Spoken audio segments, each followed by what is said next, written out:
नमस्कार मंडळी. तर हा आज माझा पहिला व्लॉग आहे आणि तुमचं मनापासून स्वागत आहे माझ्या यूट्यूब चॅनलवर हर्षदास फूड डायरीमध्ये. मला ना लहान मुलं खूप आवडतात आणि उन्हाळा सुरू झाला की त्यांना रोज आईस्क्रीम पाहिजे असतं. म्हणून आज मी खास आईंसाठी एक सिम्पल हेल्दी आणि होममेड रेसिपी घेऊन आलेली आहे. तर त्यासाठी आपल्याला लागणार दूध, जे मी 400 ml घेतलेलं आहे, आणि ही आहे कस्टर्ड पावडर व्हॅनिला फ्लेवरचं. तुम्ही कुठल्या पण फ्लेवरचं यूज करू शकता. मी चेरी आणि बदाम हे गार्निशिंगसाठी यूज करणं हे ऑप्शनल आहे, पण साखर ही मस्ट आहे. पतील्यामध्ये 400 ml मी दूध ॲड केलं आहे. परत मी अजून दूध ॲड करणार आहे, कारण लहान सर्व मुलांना मला ही आईस्क्रीम द्यायची होती आणि रिव्ह्यू घ्यायचा होता ना. आता थंड दुधामध्ये मी 1 चमच कस्टर्ड पावडर मिक्स केलेलं आहे आणि ते मी पतील्यात टाकणार.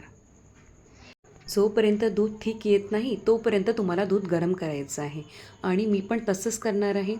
थोड्या वेळाने हे बघा, हे झालेलं आहे ठीक. नाव हे माझ्या आईस्क्रीमसाठी रेडी झालेलं आहे. दुधामध्ये गार्निशिंगसाठी मी आता बदाम ॲड केले आणि चेरी मी नंतर ॲड करणार आहे. आणि हे बदाम टाकलेलं दूध मी वेल मिक्स करून आईस्क्रीम आणि कुल्फीच्या भांड्यामध्ये टाकून देणार आहे व 1 दिवसाकरिता मी हे फ्रीझरमध्ये ठेवणार आहे. अशा प्रकारे आपली आईस्क्रीम रेडी आहे, ज्यावर मी चेरीन गार्निशिंग केली. आणि बघा, आपली कुल्फी आहे रेडी. खूप टेस्टी झालेली आहे.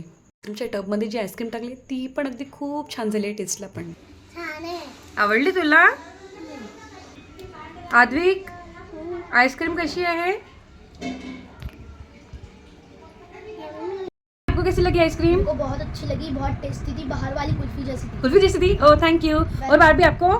बहुत अच्छी थी। मैं भी अपनी मम्मी को बोलूंगी कि ऐसी आईस्क्रीम बना के दे। ओह थँक यू.